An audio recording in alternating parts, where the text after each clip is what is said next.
बिस्मिल्लाहिर्रहमानिर्रहीम। अस्सलाम वालेकुम दोस्तों, मेरा नाम है माजिद बशीर और आप देख रहे हैं मेरे फेसबुक और यूट्यूब चैनल MBS व्लॉगर्स। तो कैसे हैं आप सब लोग? उम्मीद है आप, आपके बर्ड्स और आपकी फैमिली खैरियत से होंगे। तो दोस्तों, अभी जो मैं जिस टॉपिक पे बात करने लगा हूँ ये बहुत बहुत ही अहम है, क्योंकि इस टाइम ब्रीडिंग सीज़न चल रहा है। तो काफ़ी लोग जो है ना वो हैचिंग स्टार्ट हो गई है बर्ड्स की। तो ये इसमें ये चीज़ होती है कि लोग और हम भी ज़्यादातर लोग ये करते हैं कि भी बर्ड्स के जो बच्चे हैं वो उठा लेते हैं जैसे उनकी आंखें खुलती हैं या उससे पहले भी, तो उनको हैंड फीड पे पालते हैं। तो हैंड फीड पे उठाने का मकसद ये होता है कि पेयर दोबारा से रेडी टू ब्रीड हो जाए और दूसरा क्लच या तीसरा क्लच, इस तरह वो क्लच ज़्यादा आ सकते हैं और उनकी ब्रीड भी ज़्यादा आ सकती है। तो इसीलिए आपको, अगर आपने बर्ड्स के बच्चे को उठाना है तो आपको इस बारे में हाव ना होनी चाहिए कि भाई उसको हमने हैंडल कैसे करना है, उसकी केयर कैसे करनी है, उसकी हैंड फीड कैसे तैयार करनी है, कितनी क्वांटिटी में उसको हमने फीड करवानी है और कितने टाइम बाद करवानी है और कौन सा टाइम होता है। तो ये सारी चीज़ें जो है ना आपको पता होंगी तभी आप ये कर सकते हैं। या अगर आपने किसी से बर्ड्स परचेज़ करना है, कोई चिक्स वगैरह, तो उसके जब तक आपको मालूमात नहीं होगी आपसे वो एक तो जानी नुकसान भी हो जाएगा, ठीक है, उसका गुनाह भी बहुत ज़्यादा है। और अगर कोई महंगा बर्ड्स आप ले भी लेते हैं तो वो सर्वाइव नहीं कर पाएगा और आपको लॉस भी हो सकता है। तो इसलिए आपको इन बेसिक चीज़ों का पता होना चाहिए। मैंने सोचा कि मैं अपने तमाम जो भी मेरे वीडियो को देखने वाले हैं उनको मैं ये बता दूं कि आपको इन बेसिक चीज़ों का पता होगा तभी आप ये अमल कर सकते हैं। तो आइए स्टार्ट करते हैं। तो दोस्तों, इसमें जो है ना, अगर आपने बर्ड्स का जो बच्चा है वो 1 या 2 दिन का है और उसको उठाना है, उसको हैंड फीड पर लेके जाना है किसी भी वजह से, अगर वो प्रॉपर फीड नहीं करवा रहे या वो केयर नहीं करते, तो अगर आपने उठाना है तो उसके लिए आपको बिल्कुल ज़ीरो साइज़ जो है ना ये चम्मच है, क्योंकि मैं ये खुद कर चुका हूँ कि येलो का बच्चा मैंने जो है ना पहले दिन से उसको उठाया और इस चम्मच से, ये देखें बिल्कुल ज़ीरो साइज़ है, ज़ीरो साइज़ से भी छोटा है। तो इसके थ्रू जो है ना, क्योंकि बिल्कुल जो चने की दाल होती है इतना तो उसका क्रॉप होता है, पोटा होता है, उसमें वो उसने फीड लेनी होती है, तो उसके लिए ये भी बहुत काफ़ी होता है।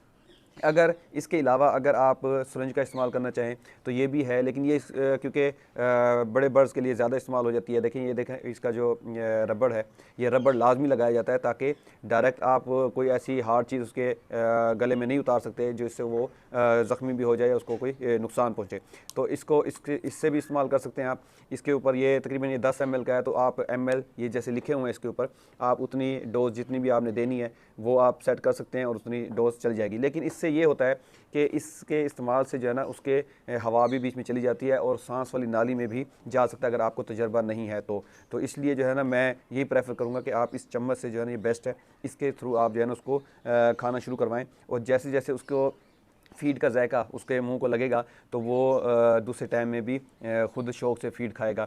और आपने ये इस बात का ख्याल रखना है कि ज़्यादा ओवर फीड नहीं करवानी बच्चे को, जितना उसका पोटा है उस हिसाब से आपने चेक कर लेना है कि ज़्यादा बिल्कुल वो जो है ना फुल भर नहीं देना, उससे जो है ना वो एक्सपायर भी हो सकता है। और इसी तरह अगर आपके बर्ड्स के बच्चे ज़्यादा बड़े हो चुके हैं तो आप ये बड़ी सुरंज है इसका भी इस्तेमाल कर सकते हैं। इससे ये होता है कि इसके भी आप ऐसे ml सेट कर सकते हैं। ये देखें इसके ऊपर लिखे होते हैं, आपने जितना ml सेट करना है उतना करके आप ऐसे करेंगे तो आप उतनी ही डोज जाएगी जितना आप उसको देना चाहते हैं, ओवर डोज नहीं होगी।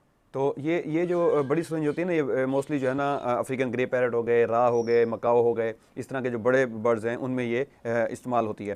तो और मैं जो है इस टाइम फ़िलहाल जो है इससे भी इसको फ़ीड करवा रहा हूँ। जो मैं सनकनूर का चिक लेकर आया हूँ वो मैं आपको दिखा भी दूंगा। तो ये देखें, ये जो है ना मेजरिंग सेट होता है किचन में, तो ये मेरे पास अवेलेबल था तो मैंने इसको यूटिलाइज़ किया और इससे बेस्ट तरीका है। एक तो इसमें अच्छे तरीके से फीड मिक्स भी हो जाती है और जब उसको खिलाते हैं तो वो प्रॉपर तरीके से खा भी लेता है और इसका कोई इतना नुकसान भी मुझे नज़र नहीं आ रहा। इसलिए सबसे पहले तो आपको ये पता होना चाहिए कि जिस पानी में आपने फीड तैयार करनी है वो पानी आपका कैसा होना चाहिए। मैंने वैसे ये इस पानी को जो है ना वो अच्छे तरीके से बॉयल करके छान के इसमें थोड़ा सा चौर का मिक्स कर दिया है। आप चौर का भी डाल सकते हैं। अगर आपके पास सिरका सेब है तो सिरका सेब भी जो दिन में 3 या 4 मरतबा आप फीड कराते हैं उसमें 1-2 ड्रॉप डाल के उसको दे सकते हैं, ताकि उससे ये होगा कि उसका जो है ना पोटा जाम नहीं होगा, जिससे यानी कि जैसे हो जाता है कि भी फीड हज़म नहीं होती, तो वो वाला मसला आपका नहीं होगा और इंशाल्लाह वो हाजमा ठीक रहेगा। और इसमें जो है ना आप अगर ये दोनों चीज़ें नहीं है आपके पास, सिरका भी नहीं है, चौर का भी नहीं है, तो आप ग्राइप वाटर जो मिलता है आम शॉप से मिल जाता है, वो भी आप हल्की मिकदार में आप वो भी दे सकते हैं। और ये इसमें मैंने मिक्स करके रख दिया है। अब इसमें हैंड फीड जो है ना वो मुख्तलिफ़ किस्म की होती है कैटी की भी होती है हाई फैट में, वो भी आप यूज़ करवा सकते हैं। ये फॉर्च्यून की मैं लेकर आया हूँ, इसकी छोटी पैकिंग मैं इसलिए लेकर आया हूँ, इसमें बड़ी पैकिंग भी थी, छोटी पैकिंग मैं इसलिए लाया हूँ कि भाई ये जो है ना इसको ज़्यादा अगर ओपन रखेंगे, एयर टाइट नहीं रखेंगे तो ये ख़राब हो जाती है, और जब ये ख़राब होती है तो इसमें ना पीसीस बन जाते हैं, बड़े बड़े डले बन जाते हैं, ठीक है।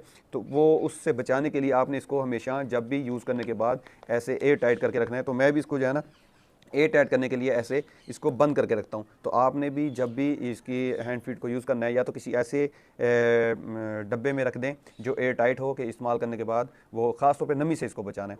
अच्छा, ये चीज़ हो गई। अब मैं जो है ना आपको बताऊँगा कि भाई जो आपने हैंड फीड तैयार करनी है जो बच्चे के लिए, तो उसमें जो है आपने जो उसको फीड करवानी है वो ज़्यादा गाढ़ी नहीं होनी चाहिए, ज़्यादा पतली भी नहीं होनी चाहिए, ठीक है। ऐसी हो कि भी वो उसको खाने में भी आसानी हो और वो हज़म भी हो जाए।